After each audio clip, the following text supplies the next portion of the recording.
హరి ఓం శ్రీమాత్రే నమ.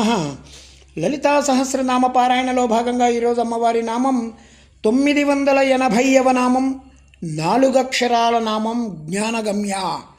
ఈ నామంతో అమ్మవారికి నమస్కారం చేసుకున్నప్పుడు ఓం జ్ఞానగమ్యాయ నమః అని చెప్పుకోవాలి. జ్ఞానము చేత మాత్రమే పొందబడగలిగినటువంటి తల్లి. జ్ఞానాదేవైకి కైవల్యం అని చెప్పి శాస్త్రమే చెప్తోంది. జ్ఞానానైకేన తల్యభ్యం క్లేశేన పరమం పదం. అంటే పరమాత్మ అంత తేలిగ్గా దొరుకుతాడా అంటే జ్ఞానం చేత మాత్రమే దొరుకుతాడు.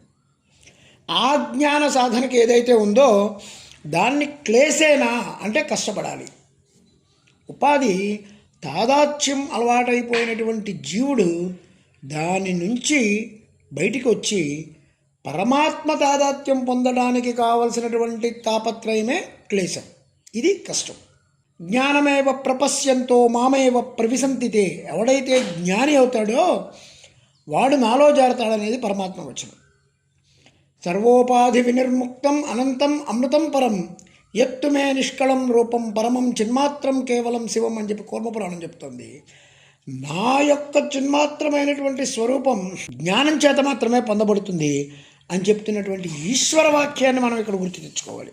జ్ఞానము చేత పొందబడేటువంటి తల్లి కనుక అమ్మ జ్ఞానగమ్య. శాస్త్రముల ద్వారా వాటి అధ్యయన విచారణల ద్వారా పొందబడేటువంటి పరతత్వం ఏదైతే ఉందో అది జ్ఞానగమ్య అనే పదానికి అర్థం. జ్ఞానం ఒక్కటే మార్గం.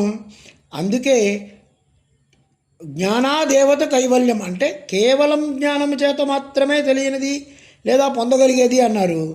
జ్ఞానం చేత పొందగలుగుతున్నది అన్నది దీనికి మూలార్థం అయితే ఓం ఐం హ్రీం శ్రీం జ్ఞానగమ్యాయ నమః, ఓం శ్రీమాత్రే నమః, ఓం శ్రీ మహారాజ్ఞే నమః, శ్రీమత్సింహాసనేశ్వర్యై నమః.